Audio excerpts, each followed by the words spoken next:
Hello again, everyone. Thank you for joining us. Welcome to episode 24 of our MTCNA course. In this episode, which is one of the last tutorial videos of Module 1, we'll be discussing a useful utility named Netinstall. We'll first talk about what Netinstall is and what it is used for.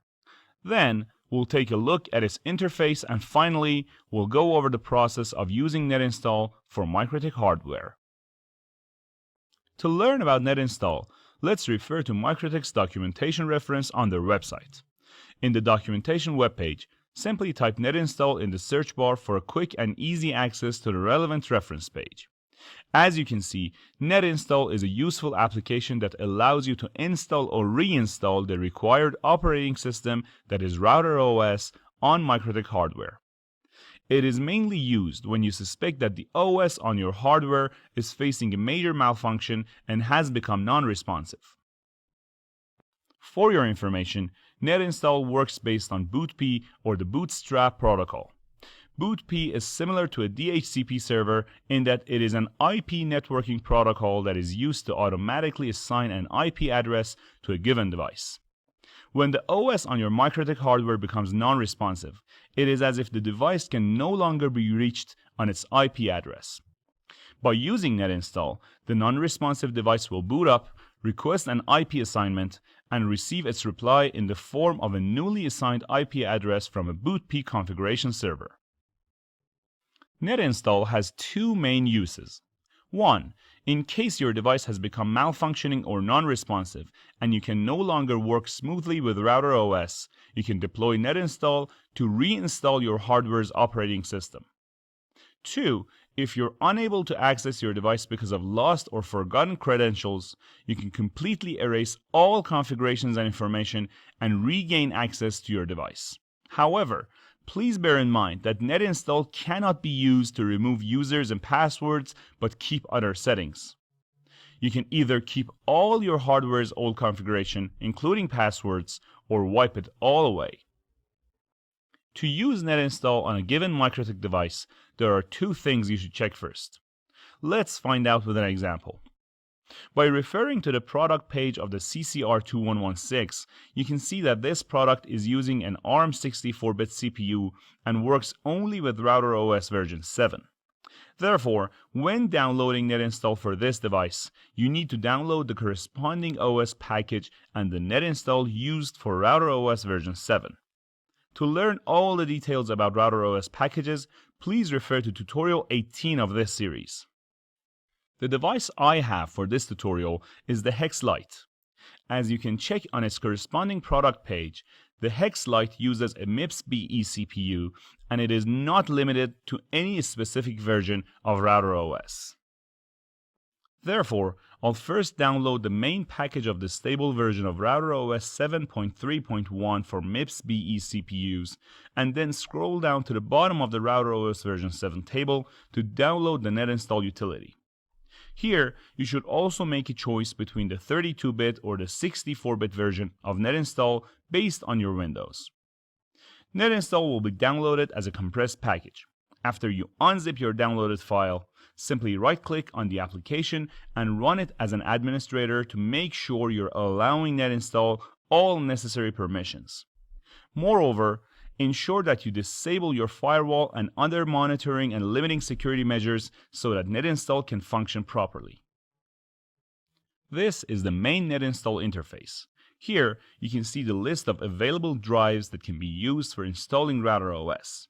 You can see a removable media here as well. This means that you can erase your Windows and turn your computer into a router, or even configure a removable device to run RouterOS.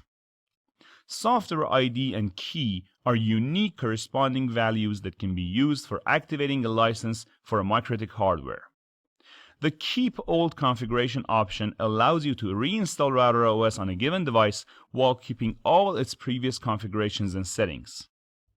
IP address and gateway can be used to assign an IP address to your device once it has been rebooted. And the field titled baud rate is used when you want to connect to a device via its console port. The Browse button in the middle of the Netinstall window will be used for locating the new desired RouterOS package once you have rebooted your device. When located, your package will be shown here. To use Netinstall, you must first make a few configurations on Windows. Simply refer to your network connections on Windows and click on Network and Internet Settings. In the next window, click on Change Adapter Options. Right now, we want to connect to our device directly via LAN cable. Therefore, we should first disable all other connections and interfaces that may run interference while we use Netinstall. We do so to make sure that the only traffic flow runs through our cable connection with the router. Next, go to the properties of your computer's Ethernet interface and double-click on the IPv4 row. Here, you need to manually put in an IP address and a subnet mask. Since the network is only going to be established between the PC and the router, assigning a default gateway and a DNS server won't make a difference. Click OK on both these windows and head back to Netinstall.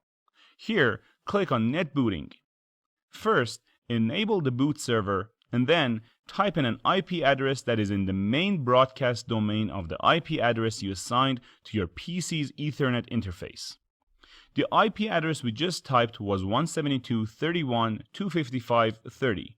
So in the Netinstall window, I'll type in 172.31.255.31. Click OK and get your hands on your MikroTik device. As previously mentioned, I'm using a Hex Lite. To reboot my device, I'll first plug in the Ethernet cable into port number 1.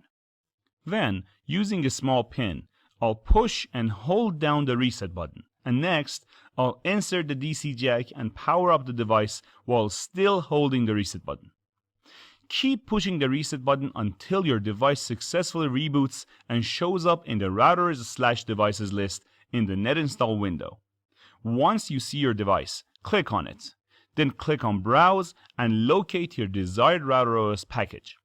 Select the package from the list, click on Install, and wait for a short time until the device is formatted and the OS is installed on your router. Once the installation is complete, click on Reboot. When the router is rebooted and the device status shows OK, you can open up Winbox and log into your router. As you can see, all router info has been erased and the device has gone back to the default configurations of RouterOS version 7.3.1.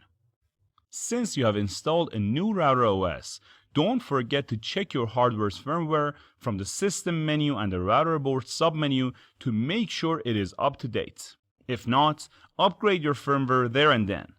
For all the details on RouterOS packages, installing RouterOS, or upgrading your firmware, you can refer to tutorial 18 of this series. While our tutorials are thorough and mainly aimed at building the knowledge and skills necessary for acquiring MikroTik certificates, for a brief and practical guide on how to use Netinstall, you can refer to MikroTik's official YouTube channel and watch Oscars go through the Netinstall process. Thank you for watching, everyone. If you have any questions, let us know in the comments section. Stay safe and see you next time.